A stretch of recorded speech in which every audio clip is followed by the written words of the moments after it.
Welcome to the next episode of HR Mavericks. I'm Garrett Justice, and today I'm joined by a very special guest, my friend Robin Schooling, who is the VP of Technology Consulting at Cielo and also a co-host of the DriveThru HR podcast. Robin, how are you doing today?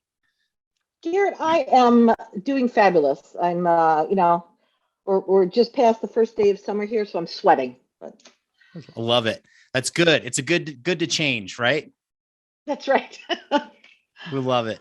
Well, Robin, we are super excited to have you on the show today. I know you just bring with you a wealth of knowledge. You know, you're a self-proclaimed HR provocateur, and we're super excited to dive into this topic today. But, you know, for our listeners who might not know you yet, tell us a little bit more about your background and what you do. Yeah, well, I know, right?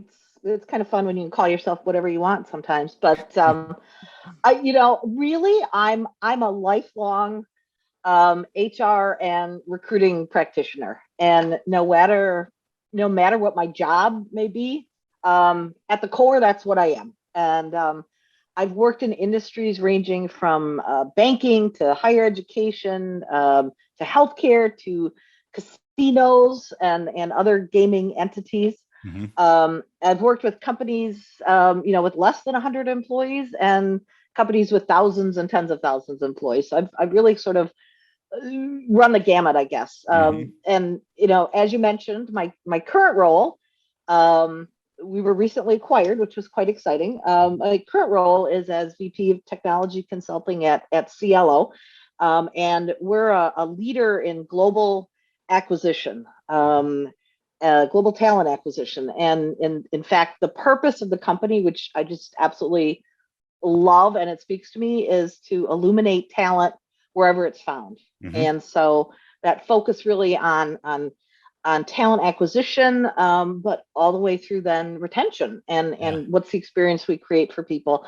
And so the company works in RPO, talent, brand, and digital, and then my area of the business, technology consulting. And it's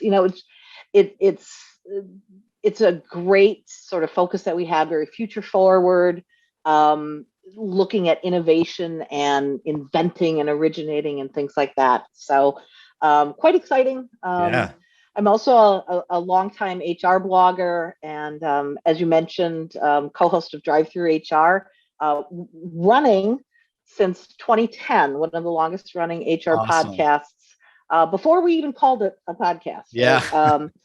Right? So I'm not strictly embedded in kind of, day-to-day HR, as I was not that long ago, but still keep my hand in and get to talk to clients and meet and greet and talk to people and discuss HR with all sorts of folks, which is really my favorite part of anything anyway.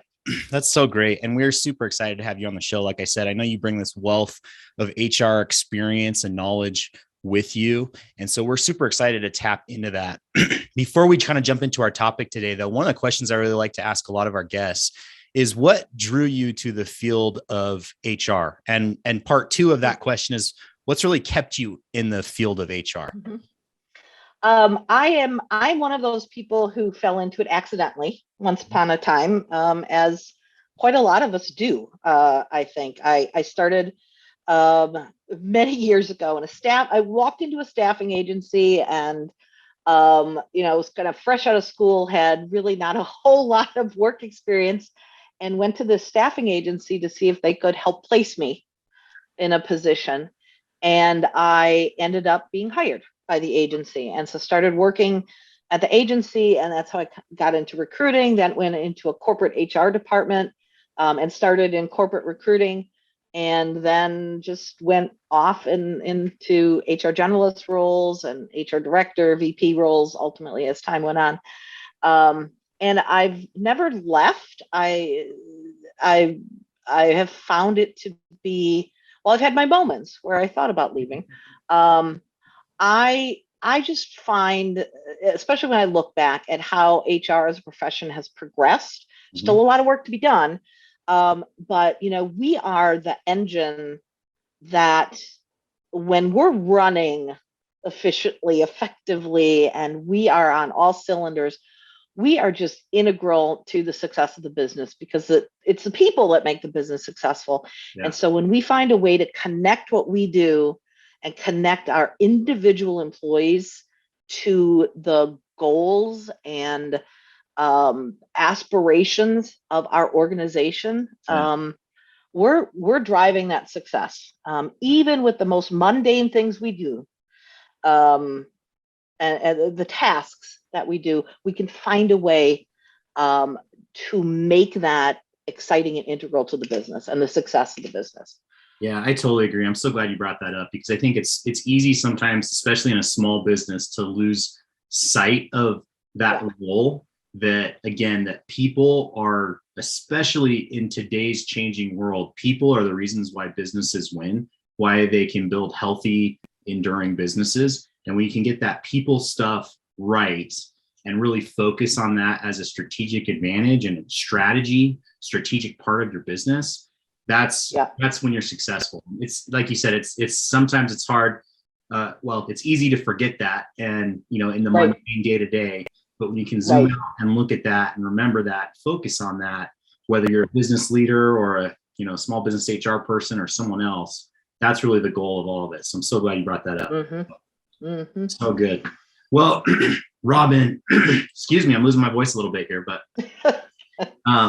you threw out this topic today that I'm super excited for.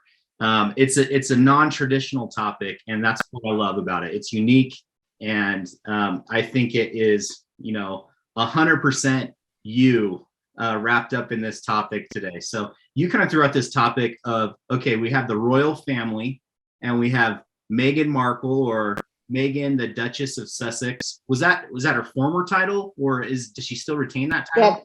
That is her current title. She is still the Duchess of Sussex. Okay, so we're going to talk today about how Meghan Markle and the royal family reminds you of working in HR. Is that right? That's right. I love it. That's right. So you are a huge royal family fan. Tell us a little bit more about that before we jump into this topic in more detail. Yeah, I admit it. I'm an unabashed lover of all things royal family. British royal family especially.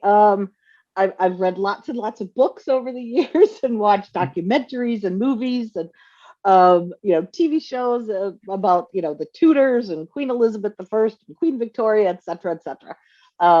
I'm old enough that I watched Charles and Di's wedding. Mm-hmm. And of course, I got up at 2 a.m. or whatever it was to watch Will and Kate, and naturally watched Harry and Meghan get married. Mm-hmm. And I think it's this uniquely American thing that my friends in the UK don't quite get sometimes. But it's really strange that in America, while we don't want to live in a monarchy necessarily, but there are some of us who love sort of the fairy tale aspect of it. It's like this real, it's history, mm-hmm. which is fascinating to me, but it's also this sort of real life Disney movie. Yeah. Rolled up, there's carriages and tiaras and curtsying and things like that.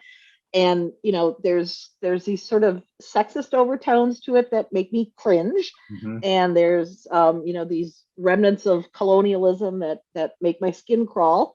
But I get sucked in.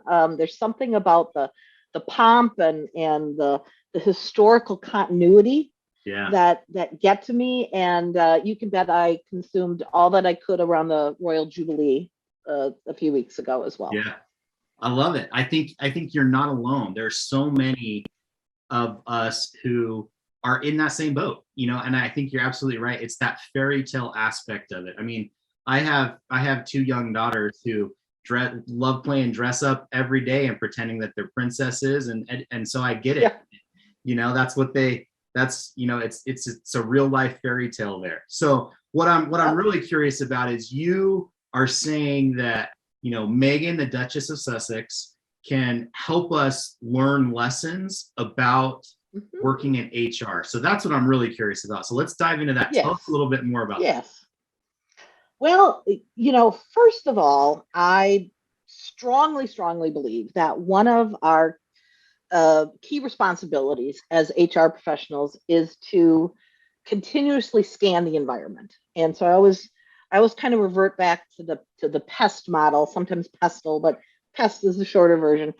So we have an obligation, I believe, when we work in HR to be plugged in continuously to what's happening in politics, in the economy, in social aspects of the world, technology, and it's never enough for us to just merely pay attention to, oh, here's this new HR legislation coming down the road.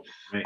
But we also have to pay attention and stay on top of local, national, global politics, emerging technology, and part of that environment that we need to look at, that we often forget or we don't think about how it relates back to what we do, is to pay attention to sort of social movements, things that are happening in pop culture. Yeah. Quite frankly, and it's where we see trends that will find their way into the world of work, and will find their way into our particular workplaces, and it's paying attention to things that happen with the Kardashians or Beyonce or whatever. And Meghan Markle is this perfect sort of petri dish for us to look at for social and cultural activities. And when I think about the things that we can learn from her, there are multiple ones. I think first, she signed up for a hard job. Everyone thinks it's sexy and glamorous, and there's wealth and there's castles and there's Frogmore Cottage and whatever. But it is a job, and it is a hard, always on camera job. And she's been treated very differently. When you go down the rabbit holes that I've gone down, she's been treated very differently in her time with the royal family, from how Kate, the Duchess of Cambridge, has been treated. And all you have to kind of do, if you want to go down those rabbit holes, is look at, especially over time, the headlines and the treatment, especially in the British tabloids, of how things, for example, their pregnancies were treated very differently. And so it's sort of, okay, she's part of it, but she's not. It's kind of like when we work in HR. Well, we're part of the organization, but sometimes we're treated a little bit differently, even though we're within the organization.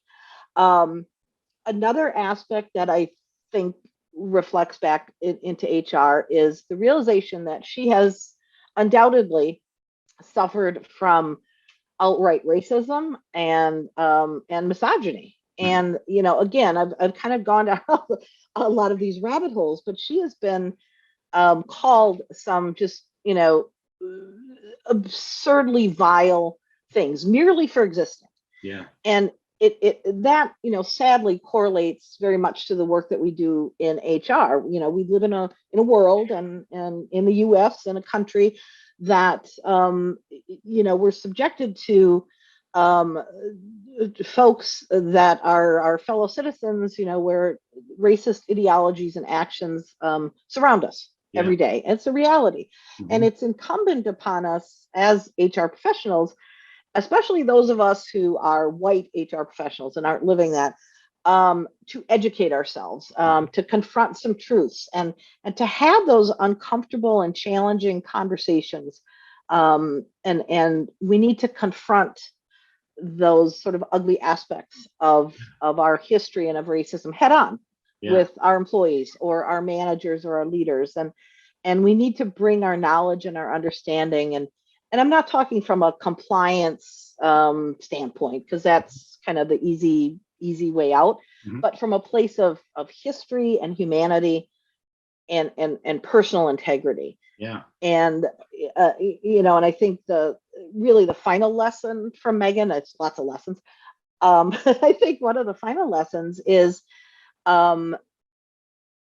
maintaining one's professionalism, but still being uniquely human, and fighting the power, and calling attention to things that are wrong or things that need to be changed, and also living by one's own personal values and Mhm. striving to do good, even when others are loath to call what you do good.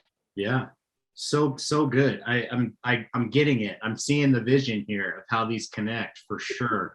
And I think you're absolutely right. I love that you kind of started by framing that by saying, especially in HR, we need to be mindful of what's happening in the world and in Mm-hmm. pop culture. And I think that's true, Mm-hmm. at any company, at any size, that if you are in HR, you need to be mindful of that because the world Yeah. is constantly changing. There's a lot of lessons that you can learn from that, pop culture, that public sphere, what's happening in the world that will eventually bleed into, the workplace. And so I Yeah. love those lessons that you shared there. And I'm going to take a stab here, Robin. You tell me how off I am, but I'm going to try and add one more in there that Okay. I kind of thought of a lesson from, Meghan and Harry also. You kind of started by talking about how she had signed up for a hard job, right? Mm-hmm. And what's interesting is, I'm not the expert that you are on all of this, right? But from my perspective,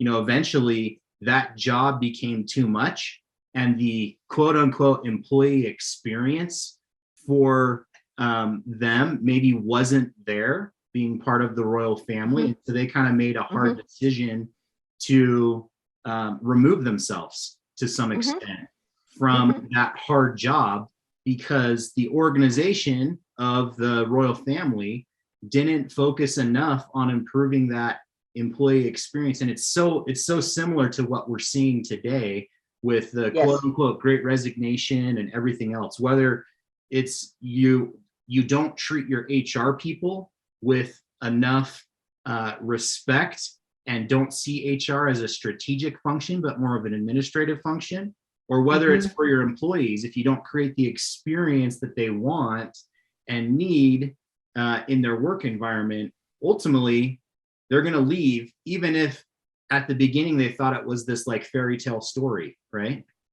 Yeah. Yeah. I think you're spot on with that assessment. And and here's a little tidbit that really drives that home as well.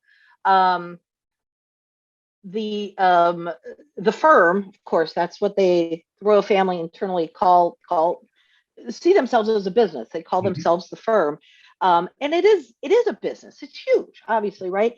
So Buckingham Palace, and or the greater royal family, they have an HR department Mhm. because of course they have employees, and so it came out several years ago. I can't remember, over the pandemic timing of things, that when Meghan first arrived there, it might have been pre-wedding or shortly after the wedding. um, she was having some challenges Mhm. with coworkers. Let's say that's what it was.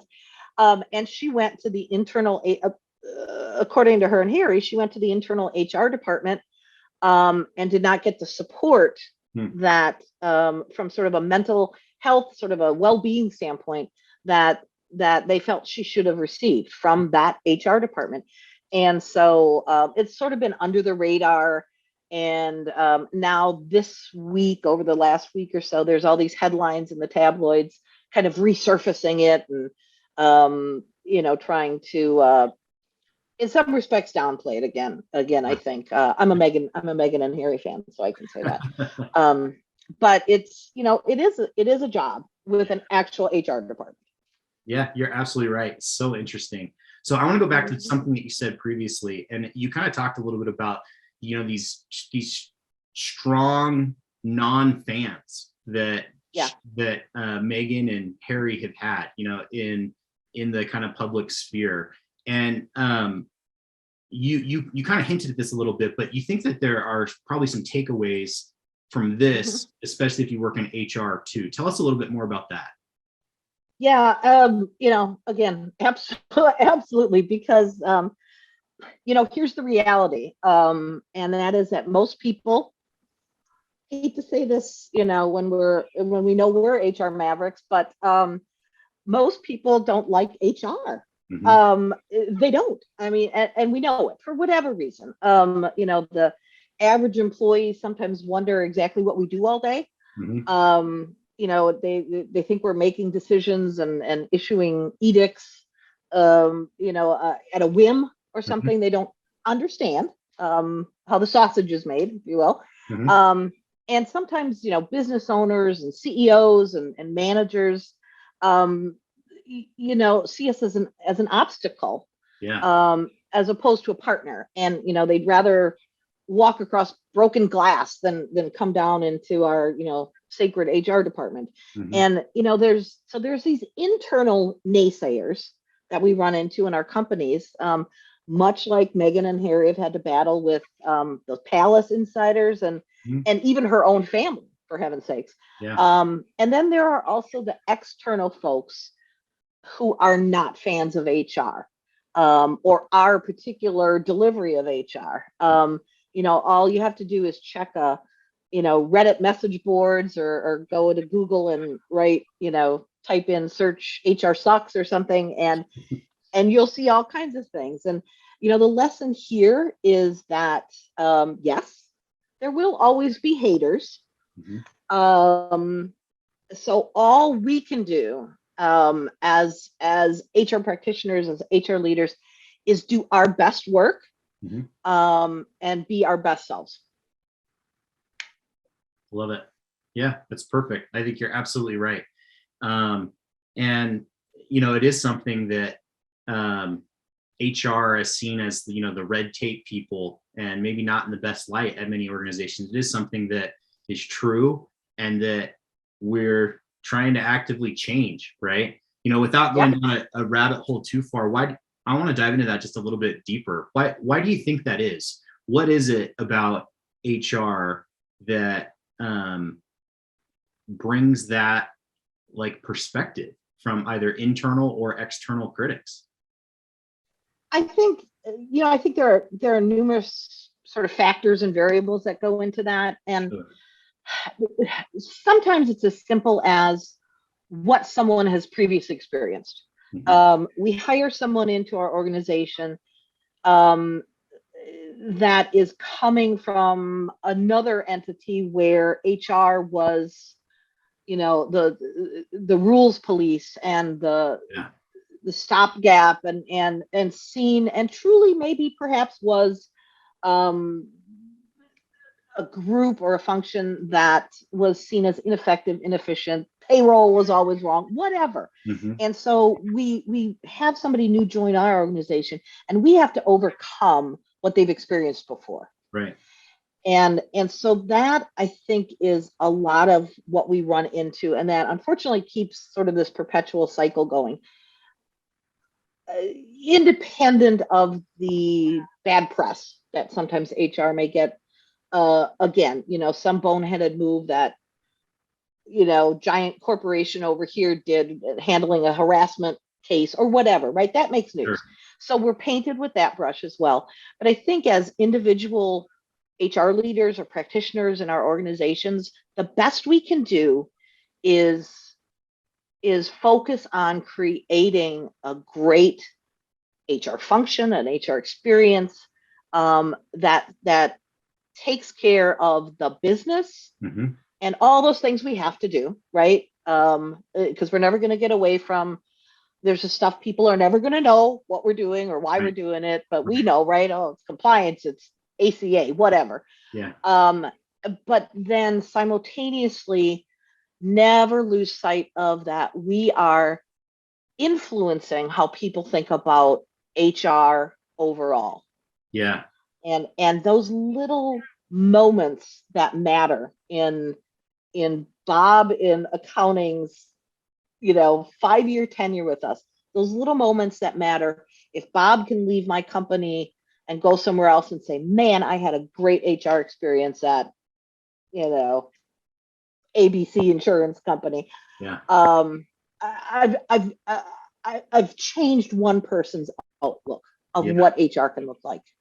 Yeah, I think you're absolutely right. And I love how you just described that. To me, what it really comes down to is, man, it's a hard challenge for HR people to change perceptions internally, and Yeah, externally a lot of times. yeah, It's easier to default to HR just being an administrative function rather than a strategic yes, function. It's easier yes, to focus the majority of your time just on compliance instead of, building culture and yeah, improving employee experience. And when others maybe come with that perception that that's all that HR does, it's easier to default to that.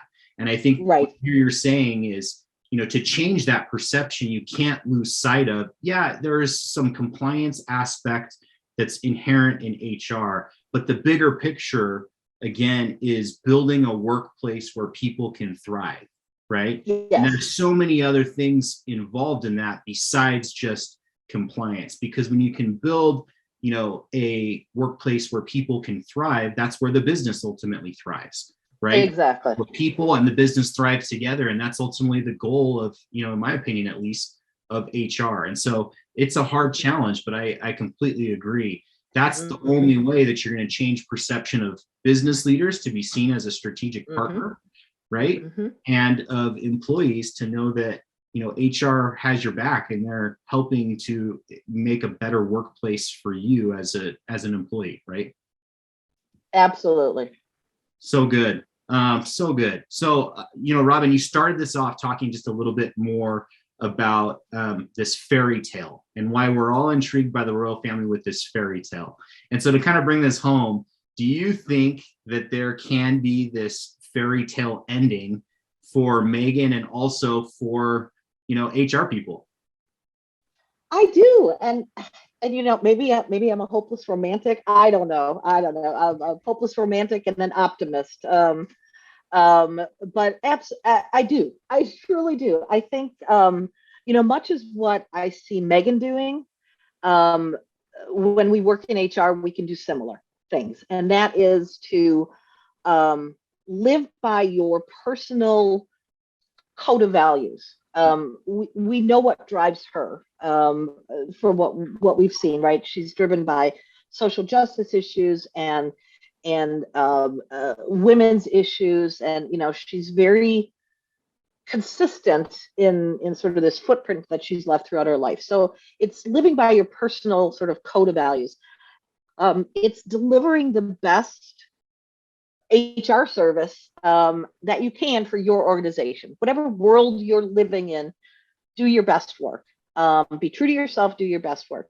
It's being a shining example of what great HR can look like, as we were really just talking about, and sort of creating that new vision Mhm. of what HR can be. And part of that, quite often, um, requires that we reinvent what the role of HR means, much as Meghan has redefined what it means to be a duchess.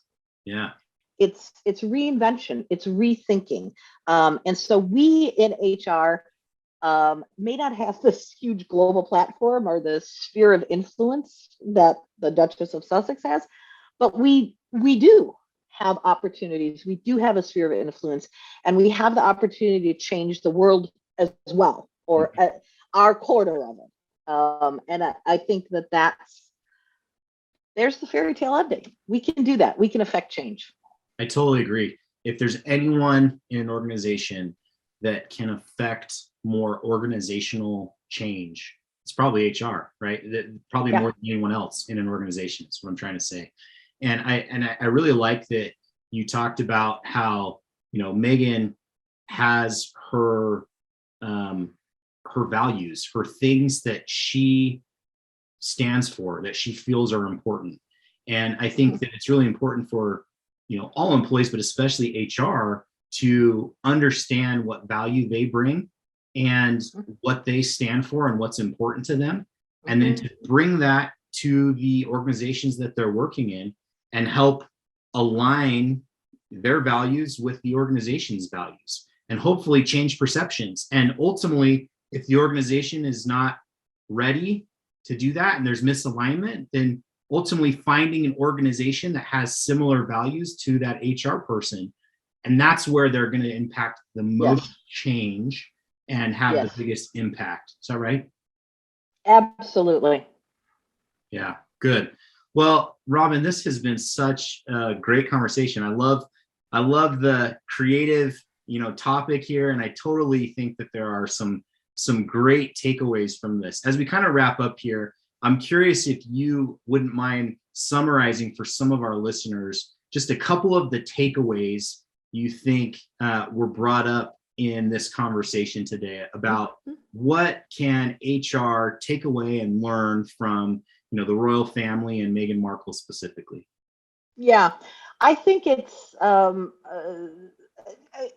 think some of the key takeaways are, pay attention to some of this stuff, and it may seem fluffy and the royal family may not be your thing, but it's representative of what I think drives great HR, and that is, again, doing those environmental scans, staying aware of what is happening out in the world, in another state, in another country, global changes, whatever, and understanding how those things or those trends impact you and your organization and your employees, even though you may not think about it. So I think that's probably a key takeaway. We must read and consume and be aware of things beyond, okay, this new, FMLA change is coming, or whatever it may be. So that's our responsibility for us in HR is to do that. I think the other key takeaway is don't let the, and it's hard because we're humans, but don't let the haters get you down. Yeah. And it's, we have a tough job, just as Meghan has, or had. And, it takes some thick skin, and it takes the ability to sort of recenter yourself and think about, what am I here to accomplish? What do I believe? What do I stand for? What do I want to accomplish? And to your point, where's the best place for me to do that? Is it within, in this case, within the royal family, or is it by stepping away, or is it within this organization, or is it stepping away? I still want to do HR. I love HR. Am I affecting the change that I want to? Yeah. And if not, I may need to step away. Awesome. So good. Robin, thank you again so much for taking the time to join this podcast today and share your thoughts with us. As we kind of wrap up here, one of the questions I really like to ask all of our guests is just, what's one recommendation, one tip that you think our listeners should do this week to help improve their HR or people functions at their organizations? I'm going to build off our conversation with my tip. And this is this is not a HR task or an operational or even a department functional effectiveness thing. It's much more inward and personal looking, a little exercise. I always promote to HR professionals and colleagues that they should create a personal HR manifesto. And we think of manifesto sometimes as a bad word because of how we see it affiliated with things. But it's really a very positive and powerful word, because it creating a manifesto, a personal manifesto, outlines the beliefs that you hold. It's this public declaration, maybe public, you might keep it private, but it can be a public declaration of intentions and motives and views. It outlines how you operate as a human being, but also as a person working in HR, and it helps create the future. So it's not necessarily strategy, but having a manifesto will help inform your strategy. It will help inform, if you come in as an HR leader, a personal manifesto will guide how you operate. It will guide how you create your department mission statement, for example. It's different, but because it's very personal. And so it's thinking about what are your operating principles, what are your beliefs, and what do you want to change, either within the HR profession or in the world, if you think big. So I have my manifesto created a number of years ago, but I tweak it, every now and again, and gently tweak it over time. And I kind of have these 5 guiding principles that have long guided how I've led my HR teams, and how I've led within an organization. And so that's my tip. Think about creating a personal manifesto. And if anyone wants to see mine or says, "What in the world do you mean?" They can reach out, and I'm more than happy to share.